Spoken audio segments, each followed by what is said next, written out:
Police ಠಾಣೆಯಲ್ಲಿ Darshan high drama ಮಾಡಿದ್ರಾ? ರಾತ್ರಿ ಎಲ್ಲ ನಿದ್ದೆ ಮಾಡದೆ ಕುಳಿತುಕೊಂಡೇ ಇದ್ರಂತೆ ದರ್ಶನ್. ಇದ್ರೆ ಮಾಡಿಲ್ಲ. ಇಡ್ಲಿ ಸಾಂಬಾರು ಕೊಟ್ಟರು, ತಿನ್ನದೆ ಹಠ ಮಾಡಿದ್ರಂತೆ ದರ್ಶನ್. ನನಗೇನು ಬೇಡ ಅಂಥೇಳಿ. ಸರ್ ಇಡ್ಲಿನೂ ಬೇಡ, ರೈಸ್ ಬಾತ್ ಕೂಡ ಬೇಡ, ಬಿಟ್ಬಿಡಿ ಸರ್ ನನ್ನನ್ನು ಮಾತಾಡಿದ್ದಾರೆ. ಟೀ ಕೊಟ್ಟರೆ ಅದನ್ನು ಕುಡಿದು 2 ಬಿಸ್ಕೆಟ್ ತಿಂದ್ರಂತೆ ದರ್ಶನ್. ಸಿಗರೇಟ್ ಕೇಳಿದ ಆರೋಪಿ ದರ್ಶನ್ಗೆ ಸೆಲ್ನಲ್ಲಿ ಟೆನ್ಷನ್ ಆಗ್ತಾ ಇದೆಯಂತೆ. ಸಿಗರೇಟ್ ಕೊಡಿ ಅಂತ ಹೇಳಿ ಅಂಗಲಾಚಿದ್ರು ಅಂತ ಮಾಹಿತಿ. ಸೆಲ್ನಲ್ಲಿ ಸಿಗರೇಟ್ ಕೊಡೋಕ್ಕಾಗಲ್ಲ ಅಂತ ಒಬ್ಬರು ಪೊಲೀಸರು ಹೇಳಿದ್ರಂತೆ. 1-2 ಪಫ್ ಆದರೂ ಕೊಡಿ, ತಲೆ ಕೆಟ್ಟು ಹೋಗ್ತಾ ಇದೆ ನನಗೆ, ಟೆನ್ಷನ್ ತಡೆದುಕೊಳ್ಳೋದಕ್ಕೆ ಆಗ್ತಿಲ್ಲ ಅಂತ ಹೇಳಿ ದರ್ಶನ್ ಮಾತನಾಡಿದ್ರಂತೆ.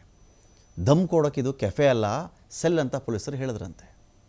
ಟೆನ್ಷನ್ನಲ್ಲಿ ಸೆಲ್ನಲ್ಲಿ ದರ್ಶನ್ ಓಡಾಡ್ತಾ ಇದ್ರಂತೆ. ದರ್ಶನ್ಗೆ ಪ್ರಶ್ನೆಗಳೇನು? ಕೊಲೆ ಆರೋಪಿನೇ ಊಟ ಸೇರ್ತಿಲ್ಲ ಅಂತ ಹೇಳಿದ್ರೆ ಹೇಗಪ್ಪ ದಾಸ? ಮಗನನ್ನು ಕಳ್ಕೊಂಡು ಆ ಹೆತ್ಕರಳು ಏನಾಗಬೇಡ? ಹೊಟ್ಟೆಲಿ 5 ತಿಂಗಳ ಮಗು ಇದೆ.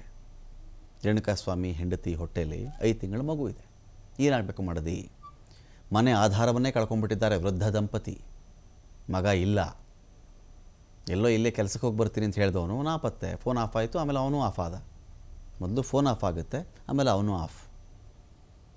ಮನೆ ಬಿಟ್ಟು ಹೋದವನು ಲೋಕನೇ ಬಿಟ್ಟು ಹೋದ. ಆಮೇಲೆ ಅಭಿಮಾನಿ ರಕ್ತ ಚೆಲ್ಲಾಡಿದವರಿಗೆ ಸೆಲ್ನಲ್ಲಿ ಅನ್ನ ಸೇರ್ತಿಲ್ವಂತೆ ಅಂತ ಕೂಡ ಮಾಹಿತಿ.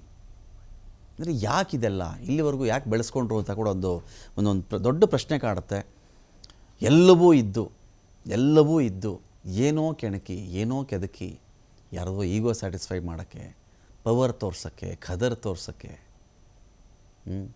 ತಾನು ಏನು ತನ್ನ ತಾಕತ್ತು ತೋರ್ಸೋಕ್ಕೆ, muscle power, money power, fans power, group power, team power, gang power ಎಲ್ಲ ತೋರ್ಸಕ್ಕೆ ಹೋಗಿ ಇವತ್ತಿಗೆ ಬೇಕು ಅನಿಸ್ಬಿಡುತ್ತೆ. ನೀವು ಯೋಚನೆ ಮಾಡಿ ನೋಡಿ, ಏನಿರಲಿಲ್ಲಪ್ಪ ದರ್ಶನ್ಗೆ. ಕಾರು, ಬಂಗ್ಲೆ, ಮನೆ, ಒಳ್ಳೆ ಹೆಸರು, ಫ್ಯಾನು, ಅವರದೇ ಲೋಕದ ಅವರದೇ ಒಂದು ಸಾಮ್ರಾಜ್ಯ. ಆದರೆ IPC ಸಂವಿಧಾನದಲ್ವೇ? ಸಂವಿಧಾನ ಕೊಟ್ಟಿರೋದಲ್ವೇ ನ್ಯಾಯಾಂಗ ವ್ಯವಸ್ಥೆ ನಮಗೆಲ್ಲರಿಗೂ? ಸೊ ಹಾಗಾಗಿ ಇಂಥದ್ದು ಬೇಕಿತ್ತಾ ಅಂತ ಕೂಡ ಒಂದು ಪ್ರಶ್ನೆ ಬರುತ್ತೆ.